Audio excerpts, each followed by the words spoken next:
Hello दोस्तों, नमस्कार friends. इतिहास एक गहरा और विस्तृत विषय है जिसकी समझ हमें सूक्ष्म से लेकर विस्तृत तौर तक होनी चाहिए।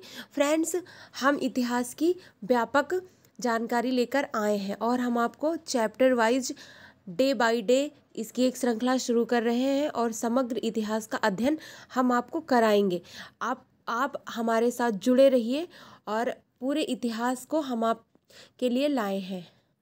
फ्रेंड्स, ड्राफ्ट के द्वारा, चार्ट के द्वारा, इन्फोग्राफिक्स के द्वारा हम आपको हिस्ट्री की समझ देंगे। हम सबसे पहले मॉडर्न इंडिया स्टार्ट कर रहे हैं, जो कई किताबों से, बहुत सारे सोर्सेज से हमने एकत्रित किया है और आपको कोई भी फैक्ट छूटने न पाए। साथ ही हम आपके लिए विस्तृत विश्लेषण के साथ आपको यहाँ पर जानकारी के साथ पढ़ाएंगे, विश्लेषण के साथ आपको इतिहास की समझ कराएंगे, ताकि कोई भी एग्ज़ाम हो, वो चाहे आईएएस हो, पीसीएस हो या अदर वनडे एग्जामिनेशंस हो, आप हिस्ट्री को अच्छे से कवर कर सके।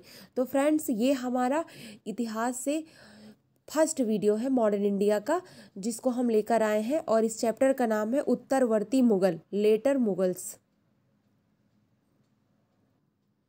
फ्रेंड्स, आपके लिए एक और बात है कि हम इस वीडियो की पीडीएफ आपको नीचे लिंक में, वीडियो के लिंक में प्रोवाइड करेंगे। आप वहां से जाकर इस पीडीएफ को डाउनलोड कर सकते हैं। तो आइए स्टार्ट करते हैं। फ्रेंड्स, उत्तरवर्ती मुगल, ये उत्तरवर्ती मुगल जो है क्यों कहे जाते हैं, सबसे पहले आइए हम आपको ये बताते हैं।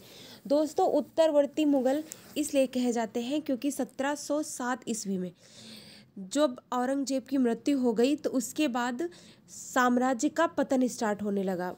लगभग बहुत ही कम समय के अंदर कई जो मुगल सम्राट है, उनकी जो है मुगल सम्राट बनते हैं और जल्दी ही उनको जो है मुगल सम्राट के पद से हटा दिया जाता है या उनकी मृत्यु हो जाती है।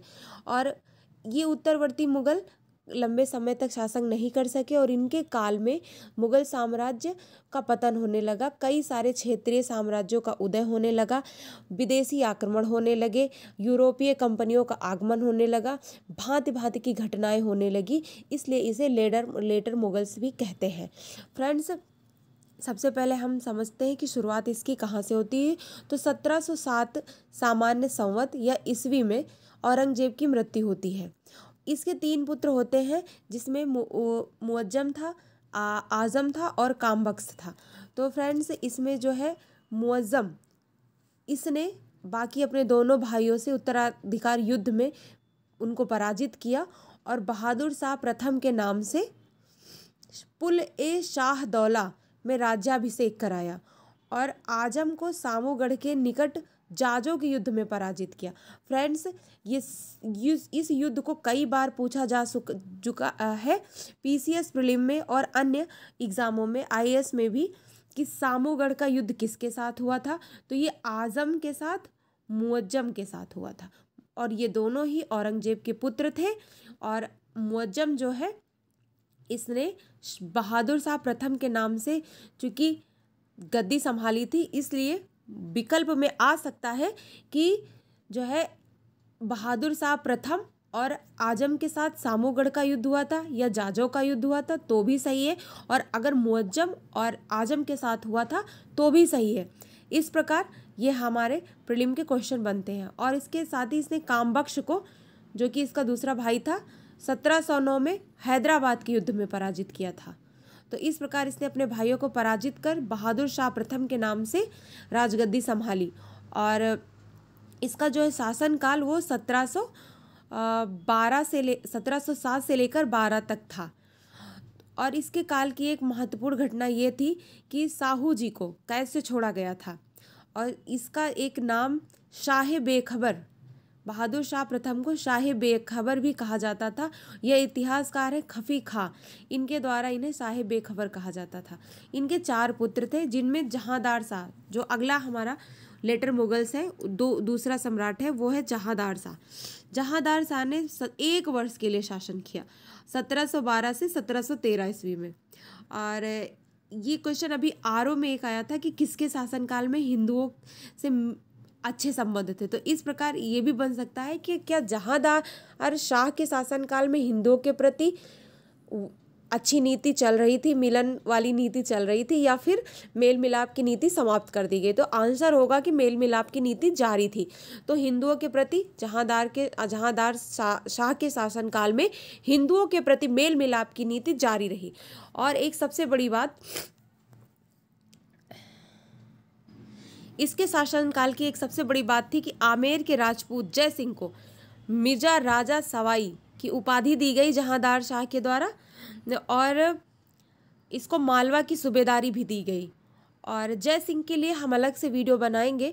और इसने जयपुर की स्थापना की थी शहर की, और साथ ही 4 स्थानों पर वेधशालाओं का निर्माण किया था जहाँ से क्वेश्चंस बन सकते हैं। और अगला है कि मारवाड़ यानी जोधपुर के शासक अजीत सिंह को भी जहांदार शाह ने महाराजा की उपाधि थी। जय सिंह को मिर्जा राजा सवाई की उपाधि दी, और अजीत सिंह को महाराजा की उपाधि दी, और गुजरात की सूबेदारी दी। और इसे लंपट मूर्ख भी कहते थे, क्योंकि उत्तरवर्ती मुगल सम्राटों के बारे में कहा जाता था कि वो बहुत ही ज़्यादा आराम तलबी हो गए थे और आराम का जीवन जी रहे थे। तो इन्हें लंपट मूर्ख भी कहा जाता है जहांदार शाह को। इसके शासनकाल में लाल कुमारी नामक एक वैश्या थी जिसका प्रशासन में प्रभाव बढ़ा था।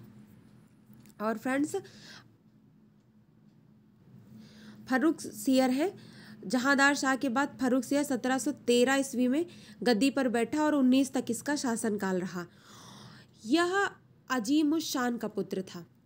जो है यह जहांदार शाह का पुत्र नहीं था, यह शाह आलम प्रथम के सबसे बड़े बेटे अजीमुश शाह का पुत्र था। और इसके शासनकाल की एक बहुत बड़ी विशेषता यह थी कि सैयद बंधु, जिसे हुसैन अली खां बरहा जिनका नाम था, और अब्दुल्ला, ये दोनों भाई थे और ये किंग मेकर थे उस टाइम। और इन्होंने फर्रुखसियर को गद्दी पर बैठाया था। और फर्रुखसियर के काल में जॉन सुरमन के नेतृत्व में, जॉन सुरमन एक अंग्रेज था, के नेतृत्व में अंग्रेजी प्रतिनिधि दल भारत आया था। और उस समय फर्रुखसियर जो सम्राट थे उनको एक बहुत बड़ा फोड़ा था और वो एक नासूर बन चुका था, सही नहीं हो रहा था। तो इस प्रतिनिधि दल में एक डॉक्टर साहब थे, डॉक्टर हैमिल्टन, जिन्होंने फर्रुखसियर का फोड़ा ठीक कर दिया था। तो इससे खुश होकर फर्रुखसियर ने 1717 ईस्वी में एक फरमान जारी कर दिया था, जिससे अंग्रेजों को भारत में रहने व्यापार करने की एक तरह की छूट मिल गई थी। तो इसको इतिहासकार आर्म्स महोदय ने मैग्ना कार्टा कहा है अंग्रेजों के लिए। और एक बालाजी विश्वनाथ मराठा छत्रपति के एक प्रतिनिधि और हुसैन अली खान फर्रुखसियर के प्रतिनिधि के मध्य एक संधि हुई थी, जिसे मराठा साम्राज्य का मैग्ना कार्टा कहा जाता है। और इसे इतिहासकार रिचर्ड टेम्पल महोदय द्वारा कहा गया है। तो 2 क्वेश्चन बनते हैं कि एक मैग्ना कार्टा फर्रुखसियर के काल में था, जिसे फर्रुखसियर ने जारी किया था अंग्रेजों के लिए। दूसरा मैग्ना कार्टा था बालाजी विश्वनाथ व हुसैन अली खां के मध्य जो संधि हुई थी मराठों और मुगलों के बीच, इसे भी मैग्ना कार्टा कहा गया है। और एक घटना हुई फर्रुखसियर के शासनकाल में, बंदा बहादुर की हत्या। इसे सच्चा पातशाह भी कहा जाता था, लौगढ़ किला में छुपा था। और फर्रुखसियर को घृणित कायर के नाम से भी जाना जाता है। विकल्प आ सकता है कि घृणित कायर किसे कहा जाता था, तो ये एक उत्तरवर्ती मुगल सम्राट है फर्रुखसियर। दोस्तों, अगला हमारा ये टॉपिक है मुगल, जो उत्तरवर्ती मुगल सम्राट अगले हैं वो है मोहम्मद शाह। इनका शासनकाल है 1719 से 48। और फ्रेंड्स, इनकी एक विशेषता ये है कि औरंगजेब के पश्चात सबसे ज़्यादा लंबा शासनकाल रहा। और सैयद बंधुओं का प्रभाव और बढ़ा इनके काल में, और क्षेत्रीय राज्यों ने स्वतंत्रता की घोषणा की इनके काल में, मोहम्मद शाह के काल में। तो क्वेश्चन बन सकता है कि मोहम्मद शाह के काल में, किसके काल में क्षेत्रीय राज्यों ने स्वतंत्रता की घोषणा की शुरुआत कर दी थी, तो वे मोहम्मद शाह सम्राट है। तो सर्वप्रथम हैदराबाद ने अपनी स्वतंत्रता की घोषणा की। इसकी स्थापना निजामुल मुल्क चिनकिलिच खां ने की थी 1724 में। अगले थे बंगाल के अलीवर्दी खां, अवध के सादत बुरहानुल मुल्क और कर्नाटक के सादुतुल्ला खां। और 1737 ईस्वी में बाजीराव प्रथम दिल्ली तक पहुंच गया था। यानी मोहम्मद शाह के शासनकाल में ही दक्षिण में अपने विस्तार करने वाले मराठा उत्तर तक पहुंच चुके थे, यानी कि मुगल साम्राज्य एकदम लड़खड़ाने लगा था।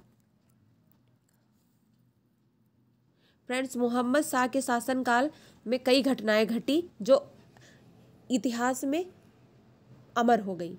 अच्छे के लिए नहीं, हम कह सकते हैं बहुत ही दुर्भाग्य के लिए, क्योंकि नादिर शाह का आक्रमण एक दुर्भाग्य ही था भारत के लिए। और उसके बाद अहमद शाह अब्दाली का आक्रमणों की शुरुआत होती है। तो मोहम्मद शाह का जो कि लंबा शासनकाल था, इसमें कई आक्रमण हुए। तो नादिर शाह का आक्रमण, जिसे भारत का नेपोलियन भी कहा जाता था, 13 फरवरी 1739 को हुआ और करनाल के युद्ध में मोहम्मद शाह को पराजित किया और 37 दिन तक दिल्ली में रहा और 70 करोड़ से अधिक संपत्ति लूटी। शाहजहां का मयूर सिंहासन यानी तख्ते ताउस और कोहिनूर हीरा यह अपने साथ भारत से लेकर चला गया। इसके बारे में कहा है इतिहासकारों ने कि इसने अपने साम्राज्य में अपनी जनता पर जब भारत से लूटकर संपत्ति ले गया तो 3 वर्ष तक कोई कर नहीं लगाया। इसके जाने के बाद इसका सेनापति अहमद शाह अब्दाली, जिसे दुर्रे दुर्रानी यानी युग का मोती कहा जाता था, इसका उत्तराधिकारी बना और इसने भी भारत पर आक्रमणों की सीरीज यानी श्रृंखला शुरू कर दी। और इसने 1747 में पहला आक्रमण किया और जो 1767 तक जारी रहे। मोहम्मद शाह के पुत्र हैं अहमद शाह। इन्होंने मानूपुर या सरहिंद के युद्ध में एक बार अहमद शाह को पराजित किया था। और मोहम्मद शाह जो है संगीत प्रिय था, इसे रंगीला भी कहा जाता था और मूल नाम रोशन अख्तर था। तो अगला शासक है 5वां अहमद शाह, जो कि मोहम्मद शाह का पुत्र था। इसने सफदर जंग को अपना वकील बनाया और अब्दाली, जैसे हमने देखा अभी, अहमद शाह अब्दाली के कई आक्रमण हुए इसके शासनकाल में। और अगला शासक है आलमगीर द्वितीय, जो 1754 से 59 तक शासक रहा। इसने गाजीउद्दीन फिरोज जंग को अपना वजीर बनाया। और एक इसके शासनकाल की महत्वपूर्ण घटना थी 1757 का प्लासी युद्ध। क्वेश्चन आ सकता है कि जब प्लासी युद्ध हुआ तो मुगल सम्राट कौन था, तो आलमगीर द्वितीय था। और प्लासी युद्ध के बारे में हम आगे पढ़ाएंगे आपको। बस इतना बता दें कि सिराजुद्दौला और रॉबर्ट क्लाइव के बीच हुआ था 1757 में। अगला हमारा शासक है शाह आलम द्वितीय। 1759 से 1806 तक इसका शासनकाल रहा। मूल नाम अली गौहर था। और 1760 ईस्वी इसके शासनकाल की घटनाएं हैं कुछ। 1760 ईस्वी में वांडीवाश का युद्ध हुआ। अंग्रेजों ने फ्रांसीसियों को निर्णायक रूप से पराजित कर दिया इस युद्ध में। और 1761 में पानीपत का तृतीय युद्ध हुआ और इस युद्ध में मराठों की हार हुई और अहमद शाह अब्दाली की विजय हुई। ये एक युग परिवर्तन करने वाला युद्ध था। इसके बाद मराठों की शक्ति क्षीण होने लगी और अंग्रेजों की शक्ति भारत पर बढ़ने लगी।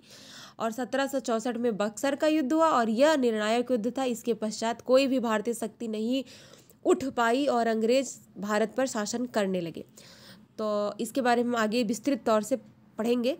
अगला है सम्राट अकबर द्वितीय। 1806 से 37 तक इसका शासनकाल रहा। इसके शासनकाल की घटनाएं हम देख लेते हैं। अंग्रेजों के संरक्षण में बना यह प्रथम बादशाह था। तृतीय आंग्ल मराठा युद्ध इसके शासनकाल में हुआ था। यानी क्वेश्चन आ सकता है कि तृतीय आंग्ल मराठा युद्ध के समय कौन मुगल सम्राट था, तो अकबर द्वितीय था। अकबर द्वितीय ने राजा राम मोहन राय को राजा की उपाधि देकर ब्रिटेन भेजा था। ये पेंशन भोगी सम्राट थे और इन्हें पेंशन से लेकर काफ़ी समस्याएं थी कि पेंशन कम है, इतने में हमारा खर्चा नहीं चल पा रहा है।